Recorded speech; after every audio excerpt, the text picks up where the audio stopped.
नमस्कार, आप देख रहे हैं स्वराज एक्सप्रेस और मैं हूं आपके साथ वर्षा। बुलेटिन की शुरुआत करेंगे और सीधे उज्जैन आपको लिए चलेंगे, जहां 187 स्वास्थ्य संस्थाओं का भूमि पूजन और लोकार्पण का कार्यक्रम। और आपने मोहन जी के नेतृत्व में जब डबल इंजन की सरकार बनाई है ना, तब हमारी जिम्मेवारी बढ़ जाती है। मैं मोहन जी को आश्वस्त करना चाहता हूं, आप मध्य प्रदेश के लिए हेल्थ इंफ्रास्ट्रक्चर के लिए, फार्मा सेक्टर में डेवलपमेंट के लिए, फर्टिलाइजर के सेक्टर में डेवलपमेंट के लिए आप लीड करिए। भारत सरकार आपको संसाधन की और पैसे की कोई कमी नहीं रहने देंगे। हम आर्थिक संसाधन की राज्य के लिए कोई कमी महसूस कभी नहीं होने देंगे। मेरी जब मुख्यमंत्री जी से बात हो रही थी, दोस्तों मुझे पूरा भरोसा और विश्वास है, उसके मन में जज्बा है, कुछ नया करने की इच्छा शक्ति है, नया विचार है। दोस्तों नई सोच है, नई सोच, नया विचार और महाकाल की धरती की प्रेरणा भी है। मध्य प्रदेश को आगे बढ़ाएगा, मध्य प्रदेश को बदलेगा और नरेंद्र मोदी के नेतृत्व में नए भारत के निर्माण में मेरा मध्य प्रदेश भी अपना सहयोग करते रहेगा।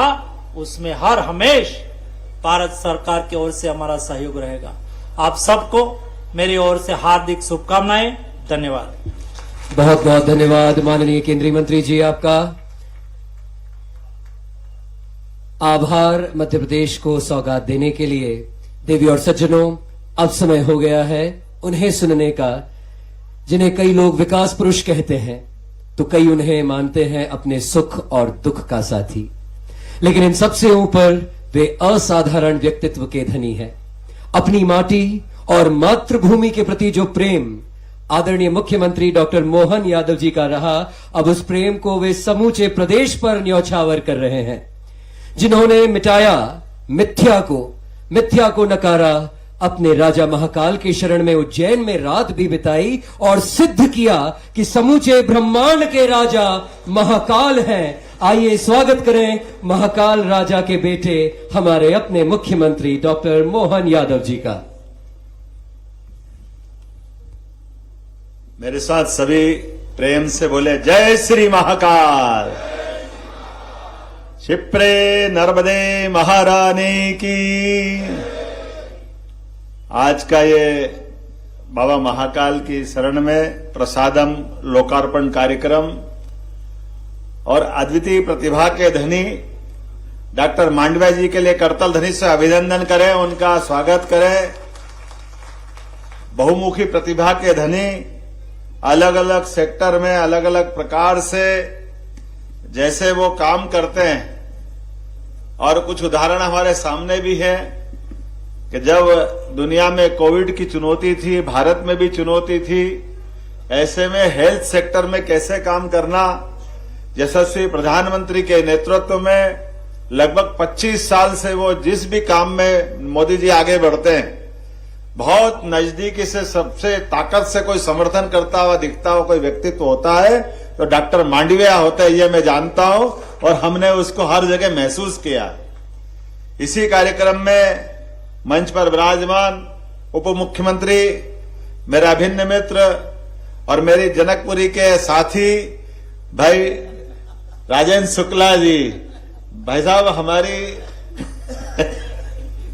परसों बहुत जोरदार कार्यक्रम रीवा में कराया, जोरदार अभिनंदन करें अपने राजेंद्र शुक्ला जी का भी।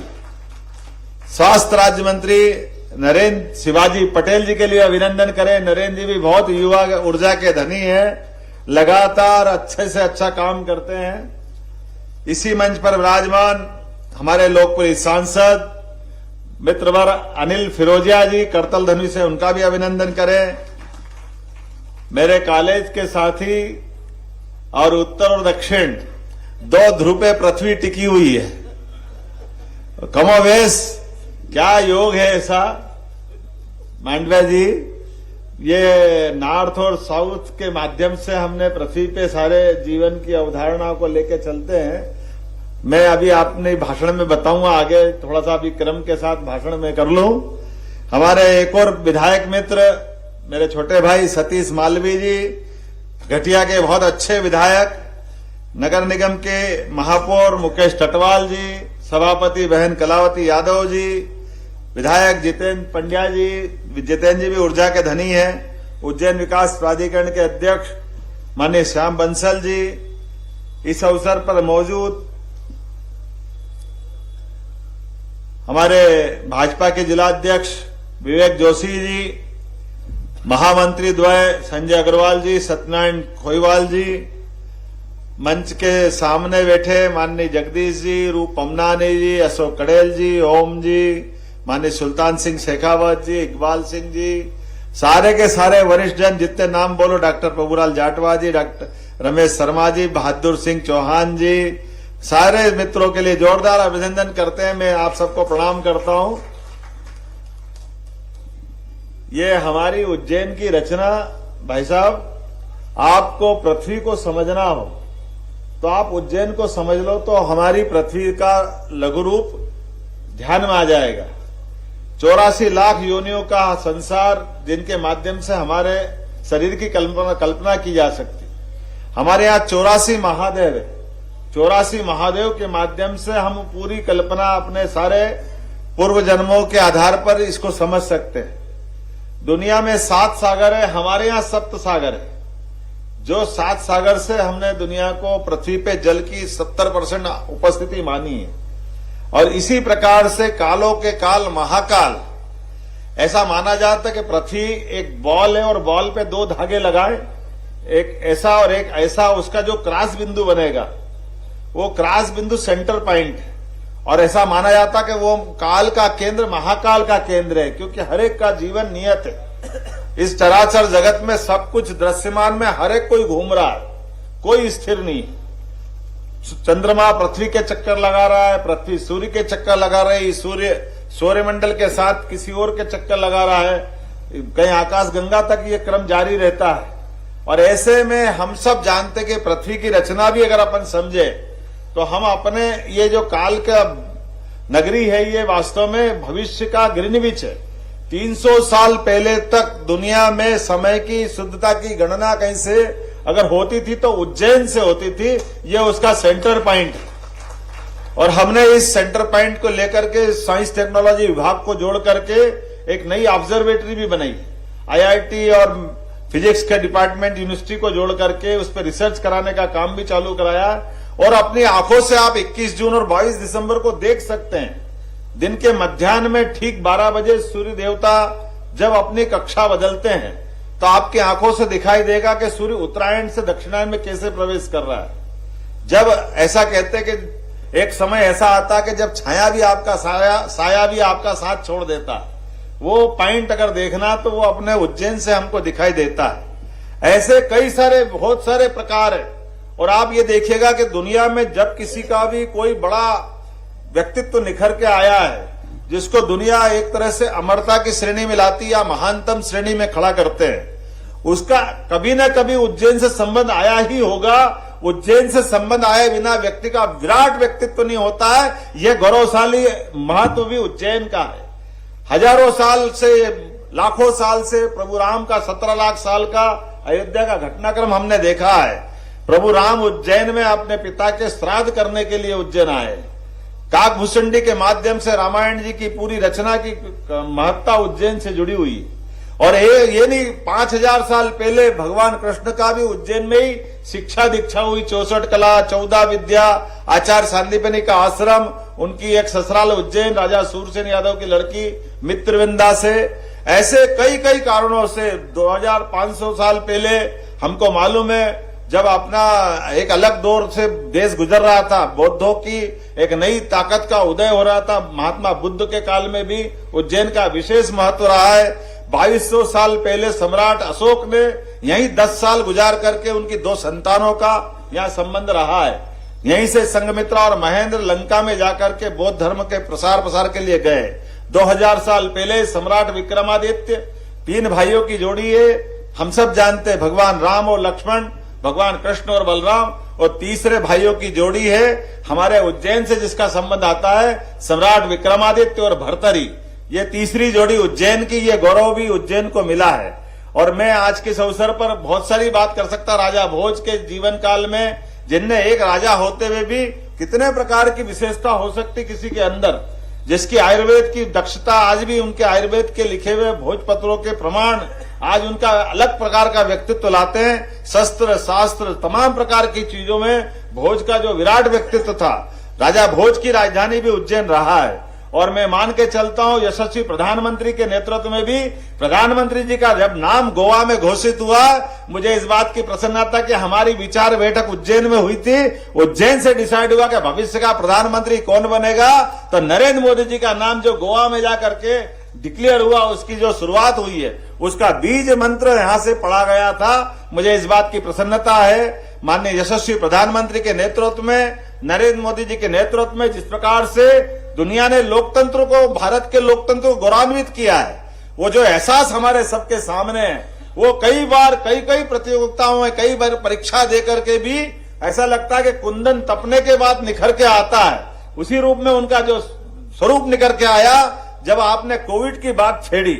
सच मानिए मैं भी डर गया था। माननीय मोदी जी ने जीएसटी और बाकी नोटबंदी में कई बार जब अपनी बात कही तो हमको लगा कि देश को संभाल लेंगे, लेकिन एक ऐसी बीमारी जिस बीमारी का आता पता किसी को मालूम नहीं, इलाज मालूम नहीं, इतनी बड़ी आबादी और हमारे यहाँ इतने विविधता वाले भौगोलिक क्षेत्र में नदी पहाड़ पर्वत समुद्र कौन कहाँ कैसे रहता है, कहाँ उसका इलाज होगा, कहाँ व्यवस्था बनेगी। ऐसे कठिन समय में चुनौती के काल में भी मोदी जी ने बताया कि 56 इंच का सीना वाला नेतृत्व करता, उनको वैसे ही नहीं मानते। जब उन्होंने कहा कि मैं लॉकडाउन की घोषणा करता, और लॉकडाउन की जिस दिन घोषणा की तो हमने दूसरे दिन से देखा रेल बंद, बस बंद, दुनिया में कभी ऐसा ही नहीं कि पानी के जहाज भी बंद, ऊपर हवाई जहाज भी बंद, और तो आकाशवाणी पे गाने बजना बंद हो गए। ऐसा लगा कि कहां का डरावना समय आया, ये कौन सा समय आया।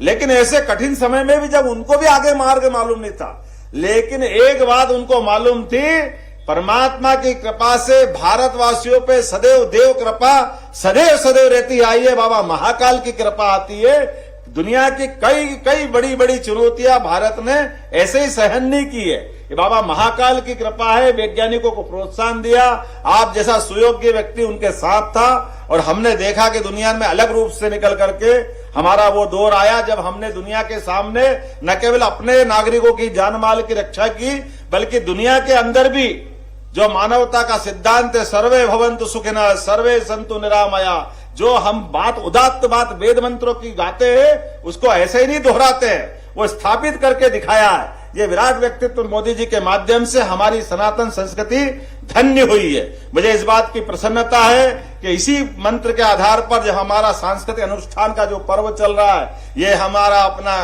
केदारनाथ बाबा का मंदिर हो, अयोध्या का राम मंदिर हो, बाबा महाकाल का महालोक हो, तो ये केवल देवस्थान नहीं है।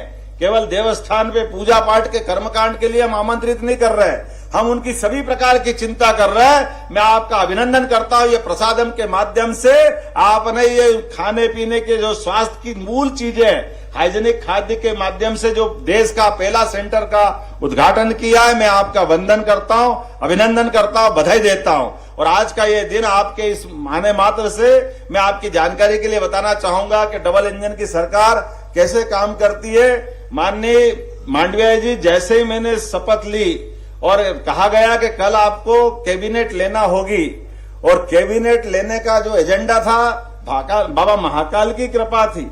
हमारे यहाँ पता नहीं क्या क्या खुले में बिकता था, हमने कहा कहीं नहीं बिकेगा, सब दूर ताले लगेंगे। 25,000 से ज्यादा दुकानों पे बंद किया गया कि हाइजीनिक दृष्टि से, खाद्य सेफ्टी की दृष्टि से ये जो खुले में उल्टा पुल्टा माल मिलता बिकता है, ये नहीं बिकेगा, चाहे जो हो जाए। कानून व्यवस्था के अंतर्गत हमने वो सारा बंद करने का प्रयास किया, और आज मुझे इस बात की प्रसन्नता है कि लगभग 25 दिन के बाद पहली बार मैं भाषण में बोल रहा हूं कि हाँ, हमने बंद किया था। हमारे एक निर्णय मात्र लिए गए, और निर्णय का एग्जीक्यूशन अधिकारियों ने कराया है। निर्णय लेने का मतलब ही ये होता है कि निर्णय का पालन पूरी सरकार के लिए गए निर्णयों का पालन अधिकारियों को करना ही चाहिए। ऐसे कई निर्णय हमने किए।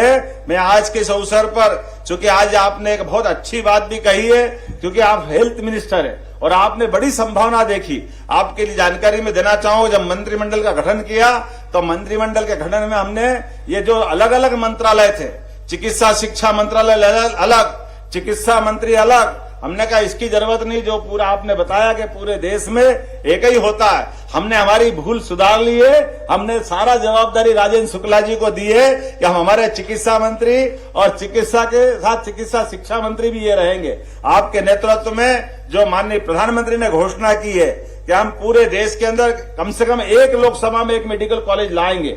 निश्चित रूप से हम भी कोशिश करेंगे कि न केवल एक मेडिकल कॉलेज एक लोकसभा में, हम तो ये चाहेंगे कि हमारे हर जिले में एक मेडिकल कॉलेज बने।